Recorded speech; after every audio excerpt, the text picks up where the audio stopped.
After Cynthia, we will now hear Anup that will present the conference data mining hack with Vox implant.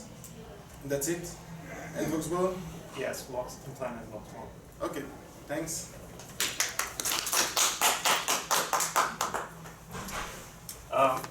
Okay, so the whole idea of this hack is basically you want to make use of real-time data, streaming data, especially video, and you want to be able to use that in a live setting, or maybe in a chat support specialist context, so that there's no reason that we can't use existing algorithms, existing pipelines to just have everything processed in real time. And especially with video data, and especially with certain data pipelines that are being used in various companies, in various contexts all over the planet. So the idea here was that using some of the providers, some of the sponsors' APIs, we can basically start a conference call, screen share, either directly via WebRTC or again either Voxbone or Vox implant APIs, and do a screen share, share audio.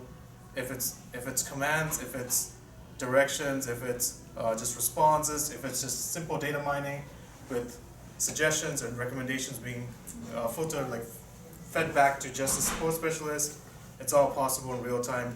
That whole process and that whole pipeline exists, and it's basically about a buy-in from a business point of view and implementing it. So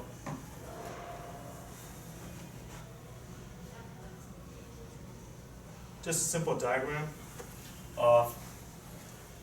So just heads up, all this was not set up completely by me for the hack. Part of this was various other people's projects that I kind of put together. And if you can see, this is where the data will flow in, and that is usually comes to be processing video data, single frames being fed in.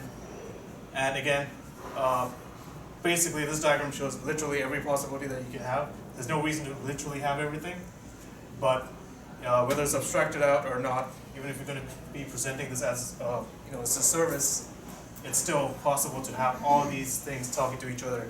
But the big thing is Spark talking and dealing with TensorFlow. So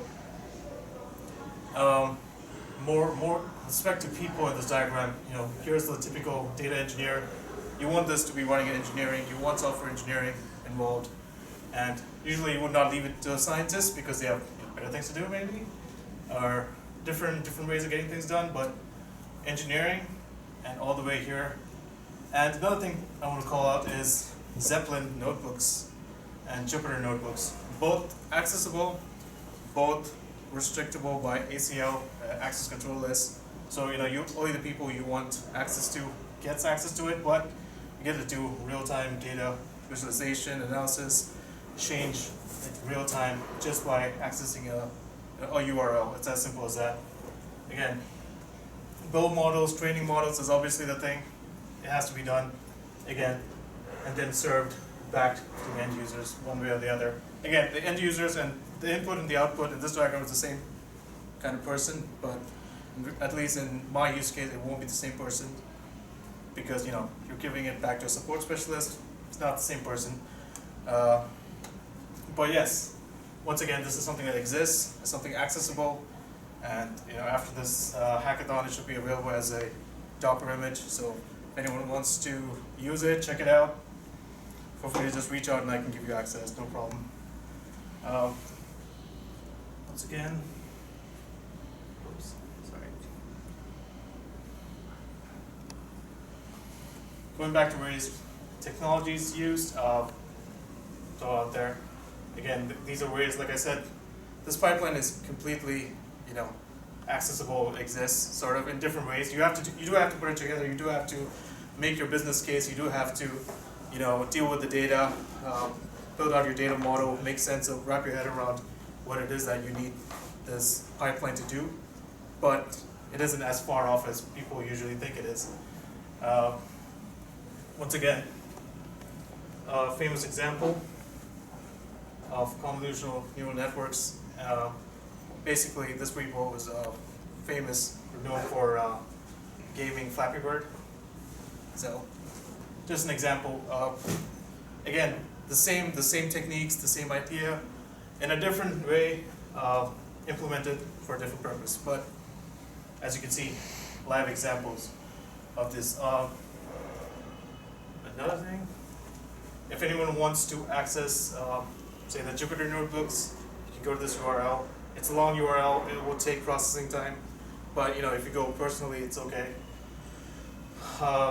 And again, a Zeppelin notebook for the data visualizations, for to see where its algorithms, typical stuff like Bloom filters, hyperlog. You want to see it in action, go to a Zeppelin notebook.